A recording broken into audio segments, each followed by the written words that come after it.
जिज्ञासा के पहले कुछ सच्ची घटना जो आपके साथ बीता है। उड़ीसा के मंदिर में आपकी यात्रा और शाह और परिवार की यात्रा में आपने मंदिर के गुंबज पर महादेव के बदले साहिब सिंह को देखा।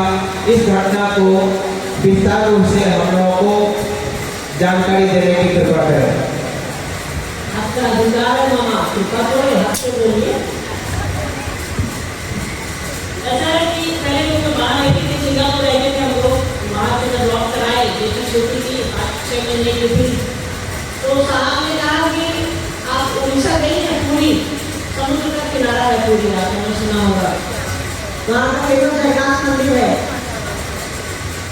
हमने कहा जितना तो उन्होंने कहा कि चलिए घुमा लाते हैं आपको। हमने कहा कि चला जाए, ठीक है। तो वहीं भुवनेश्वर है, उड़ीसा राज्य है भारत का एक, उसकी राजधानी है भुवनेश्वर।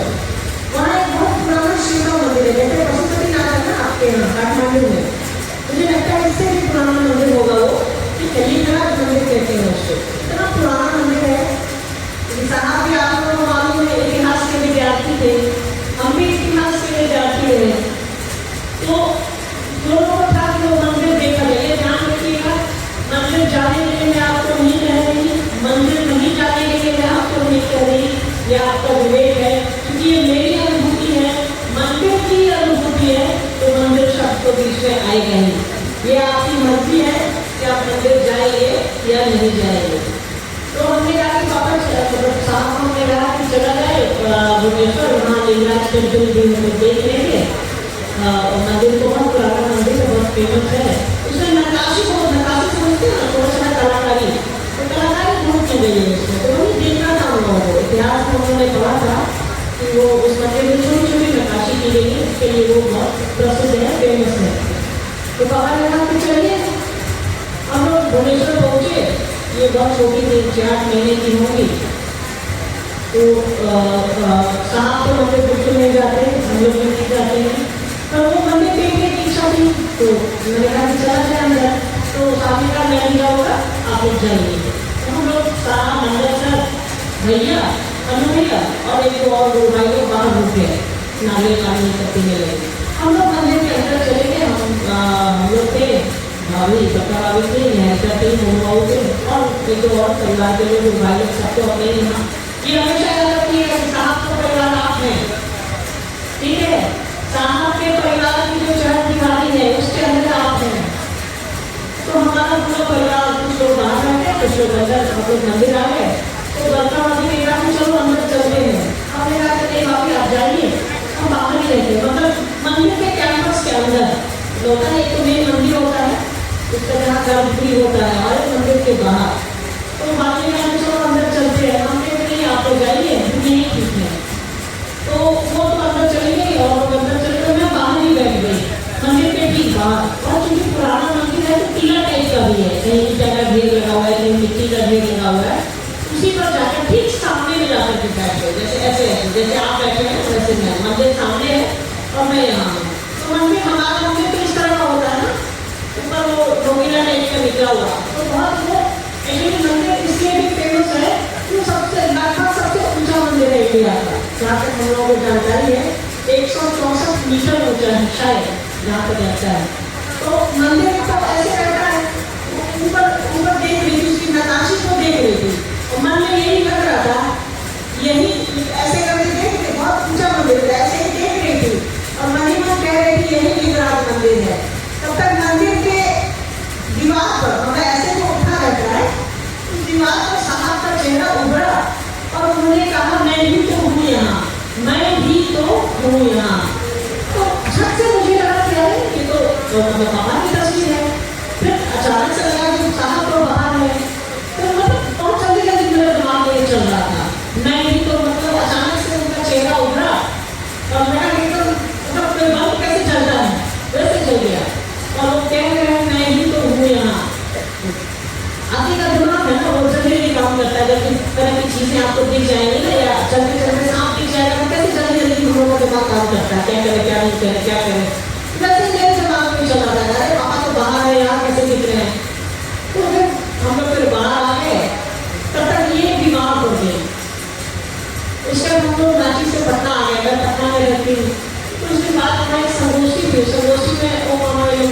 बहुत लोग गए थे। अप्रैल की संगोष्ठी थी, अप्रैल महीना था वो।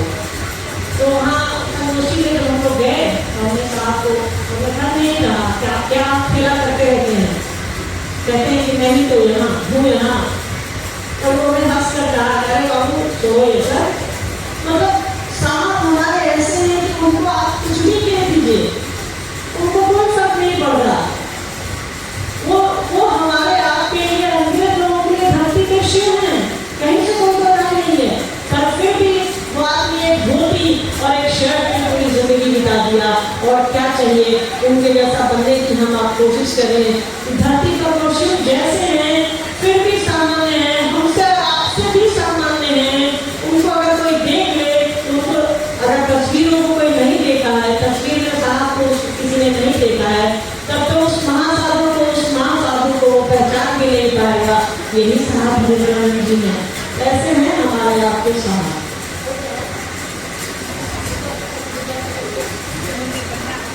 हेलो, चलते हैं जिज्ञासा की ओर।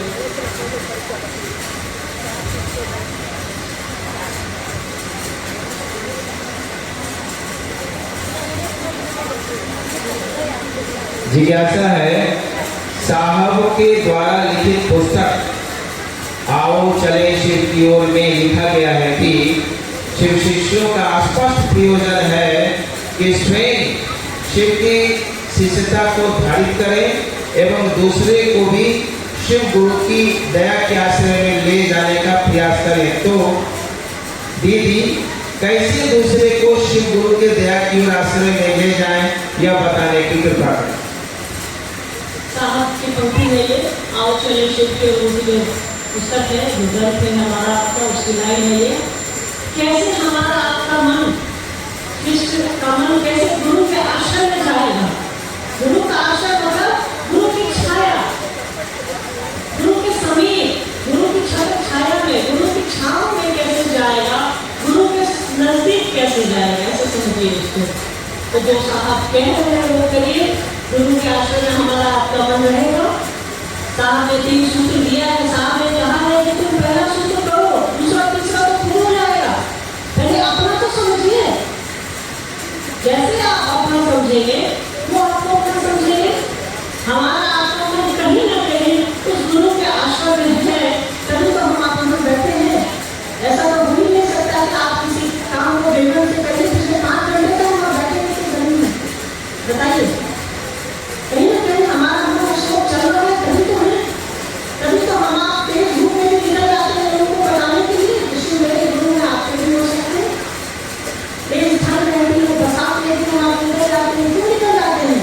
हमको और आपको कोई पैसे नहीं मिल रहा, हमको और आपको कोई इसके लिए हमारी और आपकी प्रशंसा नहीं करता। कहीं ना कहीं आपको उस गुरु से प्रेम है, उस शिव के आश्रय में, उस शिव की छाया में आपका मन है, साहब दीदी के संकल्प के साथ आपका मन है, जो हम आप ऐसा कर रहे हैं। तो जो कर रहे हैं करते रहिए, लोगों को प्रेरित करते रहिए। साहब ने लिखा है शिष्यानुभूति में, गुरु उपाय है, गुरु के अलावा हमारे आपके पास कोई उपाय नहीं है। तो जैसे हम आप समझेंगे, हमारा आपका मन समझेगा कि सारा खेला महादेव का है, सारा खेला गुरु का है, तो मन उस आश्रय में जाएगा। उसके भरोसे होकर फिर बात में समझिए कि मन हमारा आपका भरोसा जिसमें होगा। आश्रय थोड़ा कठिन शब्द है, हिंदी का बड़ा शब्द है, भरोसा से रखिए, विश्वास रखिए। नहीं होता है कि हम पर आप पर भरोसा है, हमारा आप पर भरोसा है, तो हमारा आपका मन जिस तरह अपने गुरु पर भरोसा कर लेगा, सहादीनी पर कर लेगा, उसके आश्रय में चला जाएगा। हेलो, जिनका ये सवाल था क्लियर हुआ?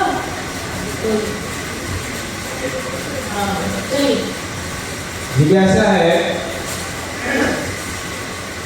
हम शिव के शिष्य हैं, लेकिन घर का देवता काली माँ है, पूजा करना चाहिए कि नहीं? बाप से पढ़िएगा, माँ को काफी मांगिएगा, बताइए। यहाँ पे लोग होंगे, तो शिक्षक होंगे, आप में से भी, आप में से भी, भाइयों में से भी, बहनों में से भी। तो क्या बाप से पढ़ लिया जाए, माँ को छोड़ दिया जाए? काली हो, दुर्गा हो, पार्वती हो, सभी हमारी माँ है, एक ही रूप है।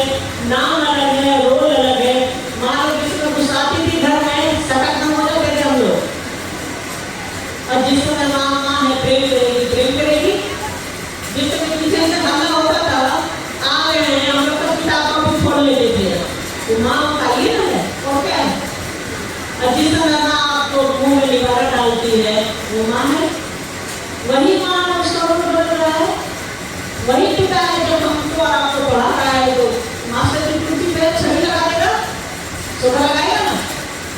और वही पिता बाजार से जब जिलेबी खरीद के लाता है तब भूल जाते हैं कि 2 घंटा पहले थप्पड़ लगाया था गरीब बनाने के लिए। आपको जिसकी पूजा करनी है करिए, शिव के से किसी को छोड़ने नहीं है। हमारे साहब दीदी ने हमको और आपको सिखाया ही नहीं है किसी को छोड़ना। हम सभी सबको लेकर चलते हैं, चाहे वो काली जो हमारी माई है, चाहे राम हो, कृष्ण हो, कोई भी देवता हो, कोई भी देवी हो, आपको किसी को छोड़ने की जरूरत नहीं है। आपको बस शिव को पकड़ने की जरूरत है। आप पकड़ तो लीजिए, जो सही होगा वो आपको आपसे करा देंगे।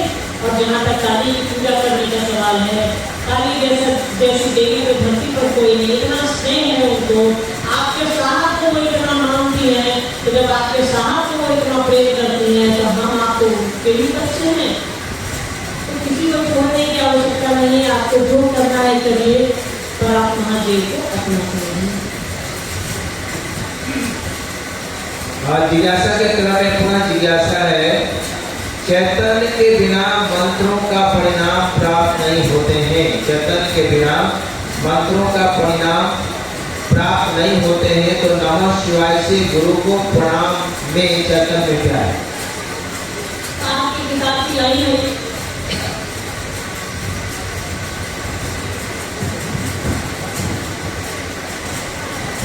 आपकी किताब की लाइन है, ये भाषा थोड़ी कठिन है, थोड़ा समझने का प्रयास करेंगे, ऐसे करेंगे आप लोग, थोड़ा समझाने की कोशिश करेंगे, ऐसे साहब पंक्ति को समझाने का दम जो है धरती पर किसी को नहीं है, बस हम आप प्रयास करते हैं। ठीक है, उन्होंने लिखा है कि मंत्र और चैतन्य, पहले इस बात को समझिए। हमारा आपका मंत्र नमः शिवाय, चैतन्य का अर्थ होता है वैसा ज्ञान, वैसी बुद्धि, वैसी समझ जो हमको और आपको भगवान की ओर ले जाए, ईश्वर की ओर ले जाए, पशुपति की ओर ले जाए, महादेव की ओर ले जाए। ठीक है, एक ही है नाम है।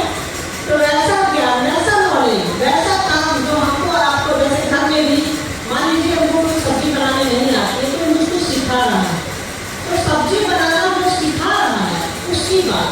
तो वैसे ही जैसे आपको कोई ईश्वर की ओर ले जा रहा है, तो ईश्वर की ओर कोई सब्जी बनाना सिखा रहा है, उसको कहते हैं हम लोग किचन का काम, रसोई का काम, पाक कला। वैसे ही चैतन्य का अर्थ होता है वैसा ज्ञान, वैसी समझ जो हमको और आपको भगवान की ओर ले जाए, महेश्वर की ओर ले जाए, शिव की ओर ले जाए। जैसे मंत्र है हमारा नमः शिवाय, आप उसमें अगर भाव नहीं डालेंगे तो वो बस शब्द है। जैसे कि आप उसको ऐसे समझ सकते हैं, हम लोग टेम्पू वाले, रिक्शा वाले को कहते हैं भैया चलिएगा, क्या हम लोग उसको भाई समझते हैं? बस खाली जुबान है इसलिए बोल देते हैं भाई। लोग कहते हैं सब्जी वाले कह जाते हैं भाई कैसे है, कैसे छू, आप लोग बोलते हैं नेपाली में कैसे छू। तो बस ऐसे ही उसमें भाव नहीं है, वो मेरी बहन है, बस वो शब्द है, वो बस मतलब उसका निकलता है कि बहन अर्थ है इसका, उस अर्थ को हम आप समझते नहीं है। तो जिस दिन हम लोग समझ जाएंगे मंत्र के अर्थ को और उस गुरु के अर्थ को, तो हमारा रास्ता आसान हो जाएगा। ठीक है, ये क्लियर है ना? तो वैसे ही जब नमः शिवाय जब तक ये नहीं समझेंगे शिव मेरे हैं, मैं उनका हूँ, तब तक उसमें भाव नहीं दीजिएगा। तो वो शब्द है, आपको अपना समझना होगा, आपको वैसा भाव देना होगा, मन में एक भाव लेना होगा कि मेरा है, मेरा बच्चा है, मेरा समान है। वैसे ही ये भाव लेना होगा कि शिव मेरे हैं, मैं अपने गुरु को प्रणाम कर रहा हूँ नमः शिवाय से। तभी मंत्र परिभूत होते हैं, उसमें चेतना आती है और वो मंत्र आपका आपके गुरु के माध्यम से ईश्वर की ओर जाता है। ठीक है,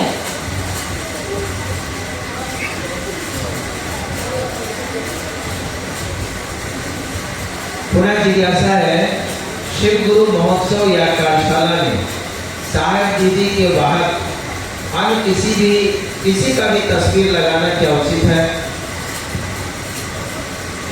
देखिए, पहले तो ये समझना होगा कि जब शिव की बात आएगी तो बस शिव की तस्वीर लगनी चाहिए और तस्वीर मन में लगनी चाहिए।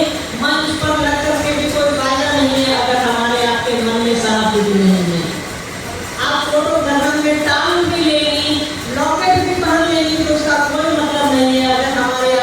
में शिव नहीं है, साहब दीदी नहीं है।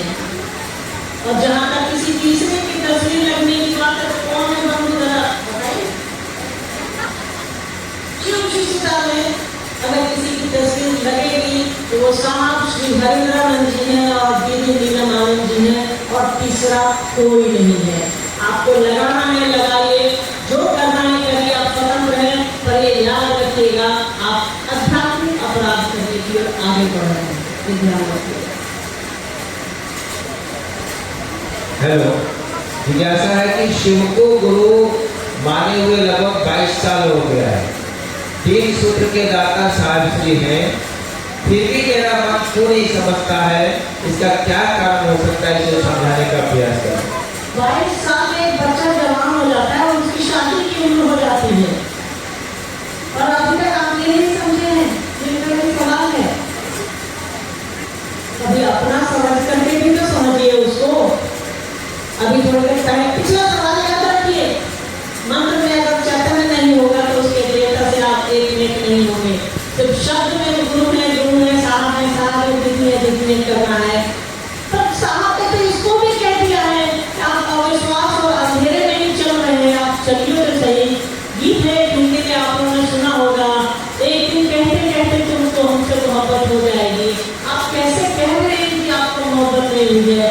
आप अगर यहाँ उपलब्ध है, जिनका ये सवाल है, अगर यहाँ खड़े हैं, कहीं ना कहीं आपका मन समझा है, तभी तो आप यहाँ खड़े हैं। ये अच्छी स्थिति है कि आपको लगता है कि अभी तक शिव को आपने नहीं पकड़ा है या साहब दीदी को नहीं पकड़ा है, पर उन्होंने आपको पकड़ लिया है, तब तो आप यहाँ खड़े हैं भाई साहब। तो कोशिश करते रहिए, फिर भी अगर आपको ऐसा लगता है तो कोशिश करते रहिए। इस धरती पर शिव को गुरु बनाने की बात साहब ने करी है, साहब हरिदास जी ने करी है। उनको अपना समझिए, आपकी दिशा, आपकी दशा, आपकी गति सब कुछ सही रहेगी। जिज्ञासा है, साप्ताहिक चर्चा, प्राय साप्ताहिक चर्चा में और छोटे छोटे कार्यक्रम में पान प्रसाद, फोटो, धूप, अगरबत्ती, कलश, गमछा, धोती, साउंड बॉक्स, ये सब का प्रयोग किया जाता है। क्या ये उचित है? क्या इसके बिना शिवजीता धर्म नहीं किया जा सकता? पहले इस बात को समझ लीजिए, पान पत्ता जो भी चीजें अभी वो मम्मा ने कही है, उसको समेटने के बाद, उसको करने के बाद भी आप शिव शिव कर पा रहे हैं। इतना करोगे तो हम भूल जाएंगे महादेव को। कभी ये छूट जाएगा, कभी गोबर छूट जाएगा, कभी पान छूट जाएगा, कभी सुपारी छूट जाएगी, कभी कलश छूट जाएगा, कभी आम का पत्ता छूट जाएगा। अरे भैया शिव छूट रहे, इसकी चिंता करिए ना। जो जरूरी है उसको करने गए, सब कुछ ले आए हैं, चावल ले आए हैं, दाल ले आए हैं, तरकारी ले आए हैं, सब कुछ ले आए हैं। माचिस लाइएगा तब खाना बनाइएगा, आग जलाइएगा कि नहीं जलाइएगा? आग जलाने का इंतजाम कर लीजिए ना। और जहाँ तक धूप, अगरबत्ती, गोबर, पान, कलश, आम का पत्ता रखने का सवाल है, हजार साल से हमारी धरती तो यही करते आई है। क्या फायदे और तुम्हारा है? 0/100 क्या हो गए हैं हम? आज से 20 साल पहले जब नेपाल में महादेव का काम शुरू नहीं हुआ था, तो क्या हम आप इतनी आसानी से बैठते? कोई प्रांत में बटा था, कोई धर्म में बटा था, कोई जाति में बटा था, कोई संप्रदाय में बटा था। साहब ने इन चीजों को समझाने की कोशिश करिए, समझने की कोशिश करिए। पान का पत्ता, कलश, धूप, प्रसाद, अगरबत्ती रखने से अगर वो काम हम आप इंसान बन जाते तो शिव को गुरु बनाने की बात भी नहीं आती। तो साहब ने ऐसी विधा दी है, हम मानव से मानव तो बन जाए, पहले इंसान तो बनिए, फिर शिष्य बनेंगे ना हम आप। देखिए शिव कृष्णता की जहाँ तक बात आई है, आपको कुछ भी करने की जरूरत नहीं है। आप अगर सप्ताहिकी में चलता अगर प्रसाद चढ़ाएंगी, ये समझिए आपके पास तो अगर पैसे हैं, आपने रसगुल्ला चढ़ा दिया, बतासा चढ़ा दिया, मेरे पास अगर कुछ नहीं है तो फिर मेरा मन तो दुखी होगा ना। शिव के शिष्य किसी को दुखी नहीं करते हैं, साहब दीदी के आदमी किसी को दुखी नहीं करते हैं। ये बात समझने की चीज है कि क्यों मना किया गया है, क्यों मना किया है साहब ने। अगरबत्ती नहीं जलाइए, आप भी नहीं जलाइए, इसका रीजन हम आप हैं। अब बताइए, आप अगरबत्ती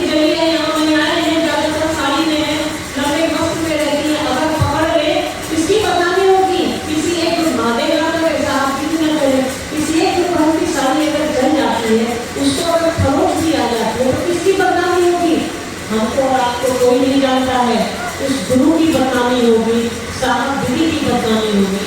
तो हमको और आपको कोई अधिकार नहीं है उसको बदनाम करने का। हम अगर कुछ दे नहीं सकते तो हम उसका नाम खराब क्यों करें भाई? और ये आपके लिए साहब ने मना किया है, इन चीजों को इकट्ठा करने में जो आपका मन इधर उधर भटकता है, शिव में लगाइए और शिव चर्चा करने के लिए बस आपका मन चाहिए, ना अगरबत्ती चाहिए, ना कलश चाहिए, ना फूल चाहिए, ना गोबर चाहिए, ना आम चाहिए, ना और कुछ चाहिए, ना पत्ता चाहिए, बस आपका मन चाहिए।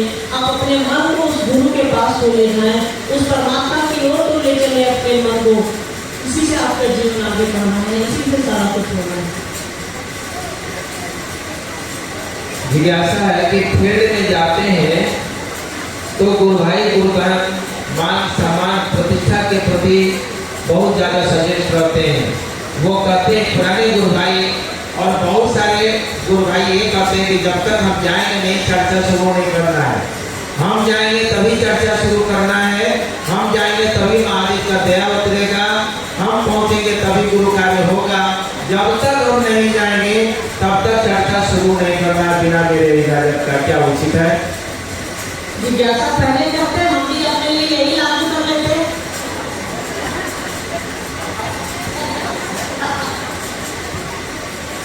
देखिए जाने अनजाने हम आप कोई गलती ना करें, अध्यात्म है ये, हमको और आपको नहीं दिख रहा है। और ऊपर तो एक टाइपराइटर चलता रहता है, एक आदमी बैठा हुआ है जो हमारी हर एक सांस को लिखता है। साहब कहते हैं जो आप सोचते हैं वो भी लिखा जा रहा है, जो आप सोचते हैं वो भी शिव तक पहुंचता है।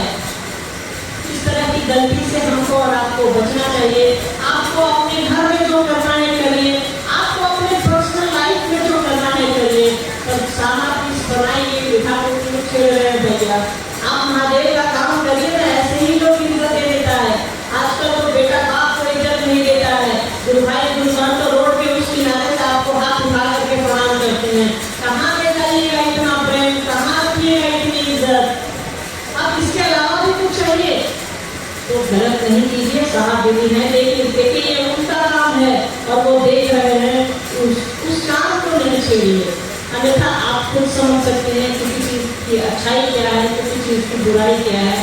तो गुरु है, शिव जगत गुरु है, हमारे आपके गुरु हैं। तो इतनी बुद्धि तो हमको और आपको उन्होंने दी ही है कि हम लोग सही गलत का अंदाज करें, ठीक है? तो ऐसा करने से बचना चाहिए। और जो लोग ऐसा करने वाले को प्रश्न दे रहे हैं उनको भी समझना चाहिए कि गलत का साथ देना भी गलत ही होता है, ठीक?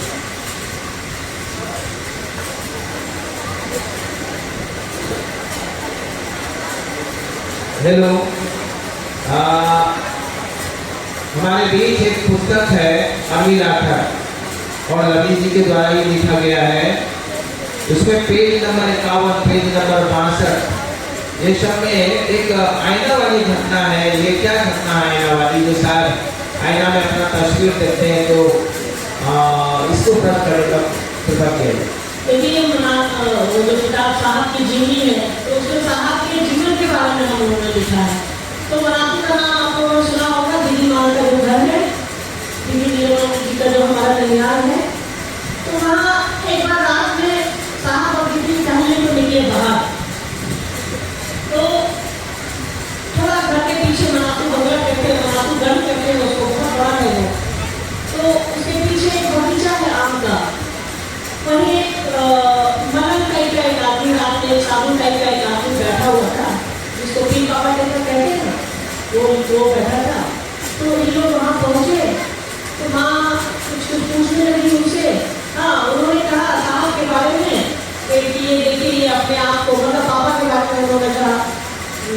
दीदी ने बताया कि साहब के बारे में उन्होंने उस जो कबीर था साबू, उससे पूछा कि ये बोलते हैं कि पिछले जन्म में मेढक था, बेन समझती है ना, जो 7 मीटर करता है। तो साहब अपने आप को माँ को कहते थे कि जीवन में पिछले जन्म में बेन था, मेढक था। तो माँ हंस के वो साधु को कहती है कि बाबा को बताइए, नहीं कहते पिछले जन्म में मेढक था। तो उन्होंने जो एक साधु के बाबा टाइप के थे, उन्होंने कहा कि देखो वहाँ एक शीशा का टुकड़ा उठा कर लाओ। तो जो वहाँ थे साधु टाइप के बूढ़े आके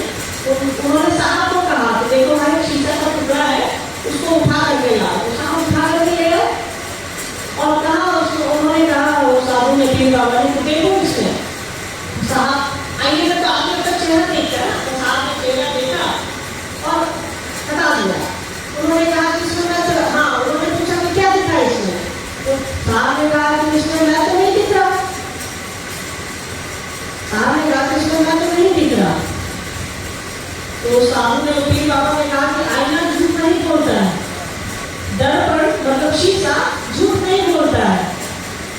उस आईने में साहब को एक साधु की तस्वीर दिखी, चेहरा है साहब, ठीक है साहब, और उसमें जो साहब का चेहरा तो शीशा में साहब का दिखना चाहिए था, तो साहब का दिख करके एक साधु का चेहरा दिखा। तो साहब ने कहा कि इसमें मैं थोड़ा ही हूँ। तब उन्हीं पीर बाबा ने कहा कि आईना झूठ नहीं बोलता है, जो हमारा चेहरा जैसा आईना वही बोलेगा ना। तो पीर बाबा ने कहा कि आईना झूठ नहीं बोलता है, मतलब साहब जैसा साधु की धरती पर नहीं है, तो साहब का चेहरा दिख रहा, साहब को लगा कि मैं दिखूंगा, और उसमें एक साधु की तस्वीर दिख रही थी। तो उन्होंने कहा कि मैंने मेरा चेहरा नहीं दिख रहा है, तो वो साहब ही थे, साहब ही हैं। इस धरती पर उनसे बड़ा साधु कोई नहीं है, इस धरती पर साहब बनने से बड़ा महासाधक महातात्विक कोई नहीं है। आप कहीं भी खोज लीजिए, उनसे बड़ा साधु नहीं मिलेगा, उनसे बड़ा तांत्रिक आपको नहीं मिलेगा, उससे बड़ा शिव शिष्य आपको नहीं मिलेगा। हम आप उन्हीं की नकल तो कर रहे हैं, शिव शिष्य बनने के लिए हम आप उनकी नकल कर रहे हैं। साहब ने कहा है शिव हमारे गुरु हैं, शिव गुरु भगवान शिव स्वयं गुरु हैं, और हम आप साहब जी को अपना आदर्श मान करके उसके पीछे पीछे चल रहे हैं कि साहब की इस बात को हम आप अक्षरशः पालन कर सके, समझ सके कि शिव हमारे गुरु है, एकमात्र गुरु है हमारे, और दूसरा कोई नहीं है।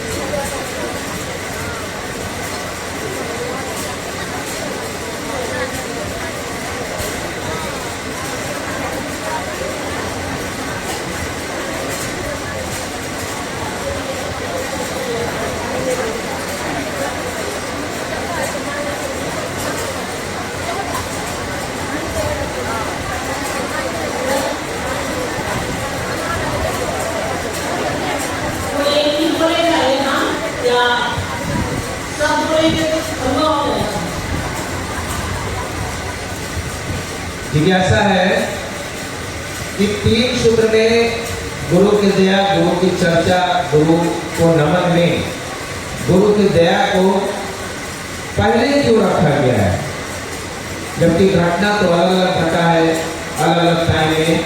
हे शिव आप मेरे गुरु हैं, यह सूत्र को प्रथम सूत्र क्यों माना गया है? जब आपको किसी से प्रेम होगा, किसी को अपना समझेंगे तभी तो उसका काम करेंगे। सारा खेला अपनापन का है, ये मेरी चीज है, ये मेरा है, मेरा घर, मेरी चीजें, मेरा बच्चा, मेरा परिवार, मेरा फोन, मेरी चप्पल, मेरा मोबाइल, सब में तो मेरा लगा है। यहाँ मेरा लगा है तो क्या दिक्कत? सारा खेला उसी मेरा का तो है, उसी अपने का है। साहब ने जो शिव को अपना गुरु बनाया, साहब ने अविश्वास और अश्रद्धा में बनाया था। साहब ने गणित के आधार पर गुरु बनाया शिव को, और धीरे धीरे साहब समझे जो गुरु हैं, और दुनिया उनके इस रूप से हट चुकी है। अभी कुछ दिन पहले साहब की चर्चा सुन रही थी, वो गुरु के चरण में लगे रहिए। तो गुरु के साथ जब आप लगे रहिए, कभी भी एक लाइन है बहुत अच्छी, कभी की एक लाइन है जो मैं भूल गई, तो साहब ने कोट किया, तो हम लोग जाने इसको कि ये कभी की लाइन है। हाँ कि नदी गहरी है, नदी गहरी है, नाव पुरानी है। नदी जो है, नदी में गहरा है बहुत ज्यादा नदी का पानी, नदी की गहराई, और नाव पुरानी है। तो साहब इसी पर कहते हैं कि जो खेर आ रहा, जो खेवट है, जो नाव का जो क्या बोलते हैं मल्लाह, जो नाव खींच रहा नाविक जो है, उसको पकड़े रहिए, आपको डरने की जरूरत नहीं है। ठीक है, नदी गहरी है, नाव भी पुरानी है, पर आप केवट को, मल्लाह को, आप उस नाविक को पकड़े रहिएगा तो किनारा लग जाइएगा। तो जैसे ही हम आप संबंध बनाते हैं, शिव मेरे हैं, उसको अपना समझिएगा, तभी तो कोई काम करिएगा। जैसे हम लोग बाहर निकलते हैं तो कई लोग हमसे आपसे भीख मांगते हैं कि कुछ 2 रुपए दे दीजिए, 5 रुपए दे दीजिए, 1 रुपए दे दीजिए। कई बार हम आप देते भी हैं, कई बार हम आप नहीं भी देते हैं। क्या गुरु है आप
चिंता हो जाएगी।